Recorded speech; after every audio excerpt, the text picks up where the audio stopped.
A new world order for the 21st century. Is a new world order that's being created. It is a big idea, a new world order.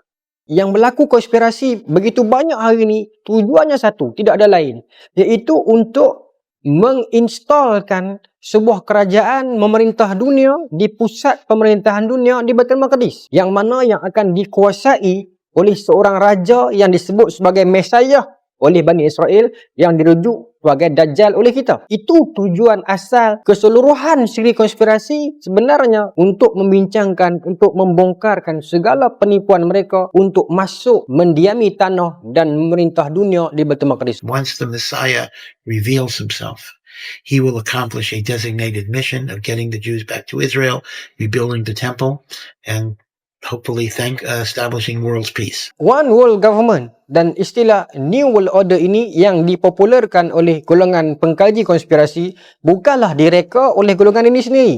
Tetapi sebenarnya dua kata kunci ini disebutkan sendiri oleh para Presiden Amerika sejak daripada dahulu. Sebenar-benar One World Government adalah kerajaan Nabi Sulaiman itu sendiri. Dalilnya di dalam Al-Quran. Kita baca dalam Quran kisah bagaimana ketika mana burung hudhud pergi memberitahu Nabi Sulaiman tentang adanya satu kerajaan yang menyembah matahari, iaitu kerajaan Sabah yang dipimpin oleh Ratu Balqis. Lantas tidak menunggu lama, Nabi Sulaiman terus menghantar surat kepada Puteri Balqis. Dalam satu ayat surat yang mana Nabi Sulaiman memberi amaran dan ancaman, kalau kamu tidak mahu tunduk kepada aku dan menerima Allah sebagai Tuhan yang Esa, maka bersedia untuk perang, bersedia untuk diserang.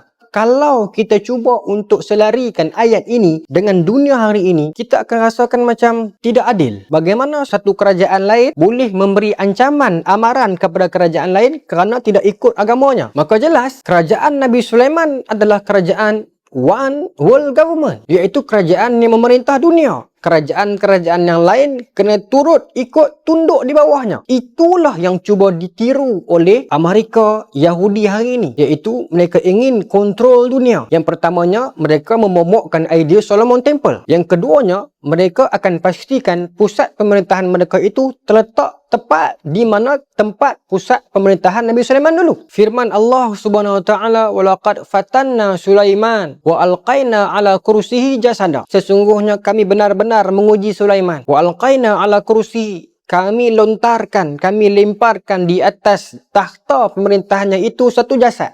Jasad siapakah yang dilihat oleh Nabi Sulaiman?